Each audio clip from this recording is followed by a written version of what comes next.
जय श्री राधे गोविंद। श्री हरिदास। हमारी किशोरी जो हम सब पर अपने कृपा दृष्टि सदैव बनाई रखे। आज हम इस वीडियो में मार्गशीर्ष मास महात्म्य का 6वें दिन का अध्याय सुनेंगे। इससे पिछले अध्याय में हमने जाना कि भगवान विष्णु के चिन्ह जैसे शंख, चक्र, गदा, कमल, इनको अपने शरीर पर लगाने की क्या विशेषताएं हैं।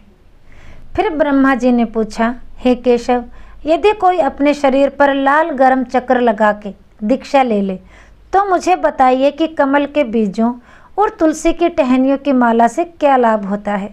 फिर भगवान श्री कृष्ण ने कहा, जो ब्राह्मण तुलसी की टहनियों की माला पहनता है वह निसंदेह मुझे प्राप्त करता है, भले ही वह अशुद्ध और सदाचार रहित ही क्यों ना हो। जिस मनुष्य के शरीर पर धात्री के फलों या तुलसी की टहनियों से बनी माला दिखाई देती है वह वास्तव में भागवत भगवान का भक्त है।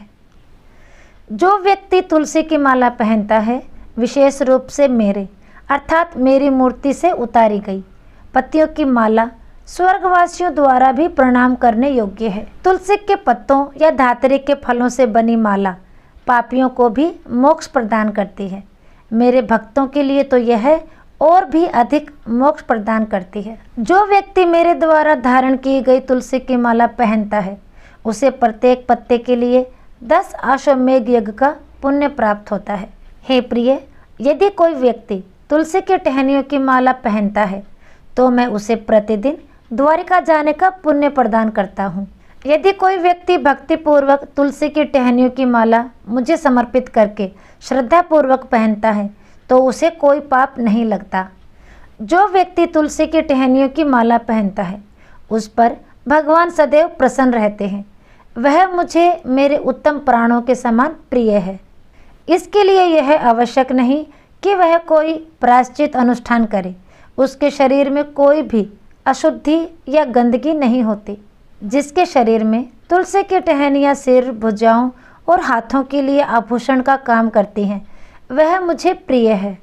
तुलसी की टहनियों की माला से अपने आप को सजाकर मनुष्य को पुण्य कर्म करने चाहिए। उसके द्वारा किए गए पितरों और देवताओं के शुभ कर्मों का फल करोड़ों गुना होता है। तुलसी की टहनियों की माला को देखकर यम के दूत दूर से ही गायब हो जाते हैं, जैसे हवा से उड़ा हुआ पत्ता। कलयुग में जिस घर में तुलसी की टहनी या पत्ता चाहे सूखा हो या हरा हो उस घर को पाप दूषित नहीं करते। यदि कोई व्यक्ति तुलसी की टहनियों की माला से सुशोभित होकर पृथ्वी पर विचरण करता है तो उसे बुरे स्वप्न, अपशकुन या शत्रुओं से कोई खतरा नहीं होता। यदि पापी, बुद्धिवादी या विधर्मी लोग तुलसी की माला पहनने से मना कर देते हैं तो वे नरक से कभी वापस नहीं लौटेंगे। वे मेरे क्रोध की अग्नि से जल जाएंगे। इसलिए तुलसी की टहनियों, कमल के बीजों या धात्री के फलों से बनी माला को ध्यानपूर्वक और भक्तिपूर्वक पहनना चाहिए। यह उत्तम पुण्य प्रदान करती है। इसलिए भक्त को ऊर्ध्व पुंड्र और शंख आदि की छाप धारण करनी चाहिए। अपने हाथों में दर्भ घास लेकर मुझे स्मरण करना चाहिए और तुलसी के पौधे की जड़ में संध्या आदि करनी चाहिए। संध्या आदि से निवृत्त होने वाले भक्त को उसके बाद मेरी पूजा करनी चाहिए। यदि गुरु वहाँ उपस्थित हो तो उसे पहले उनके पास जाना चाहिए और उन्हें प्रणाम करना चाहिए। उन्हें कुछ भेंट देने के बाद उसे प्रसन्नतापूर्वक उनके सामने झुकना चाहिए। आचमन संस्कार करने के बाद उसे पूजा मंडप में प्रवेश करना चाहिए। मृगचर्म अथवा कुशा से सजे हुए सुंदर आसन पर बैठकर उसे कमल के आसन पर बैठना चाहिए। उसे भूत शुद्धि अर्थात तत्वों की शुद्धि का अनुष्ठान करना चाहिए। मंत्र का जाप करते हुए तथा इंद्रियों को वश में करते हुए उसे उत्तर दिशा की ओर मुख करके 3 प्राणायाम सांसें रोककर करने चाहिए। उसे पूर्ण ज्ञान रूपी सूर्य के द्वारा हृदय रूपी उत्तम कमल को प्रस्फुटित करना चाहिए। उस कमल के फल पर सूर्य, चंद्रमा तथा अग्नि को स्थापित करना चाहिए। विष्णु भक्त को चाहिए कि वह 3 पंखुड़ियों वाले उस भाग में तीनों की कल्पना करे। उनके ऊपर उसे नाना प्रकार के रत्नों से जड़ित आसन स्थापित करना चाहिए। उस पर भगवान के 8 ऐश्वर्यों का प्रतीक 8 पंखुड़ियों वाला कमल स्थापित करें।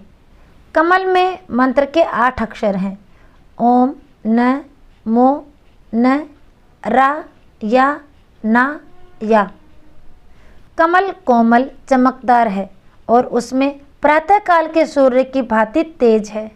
आज के इस अध्याय की वीडियो यहीं तक। आगे का वृतांत अगले वीडियो में सुनेंगे। तब तक के लिए सभी को प्रेम भरी राधे राधे और मार्गशीर्ष मास की ढेरों शुभकामनाएं।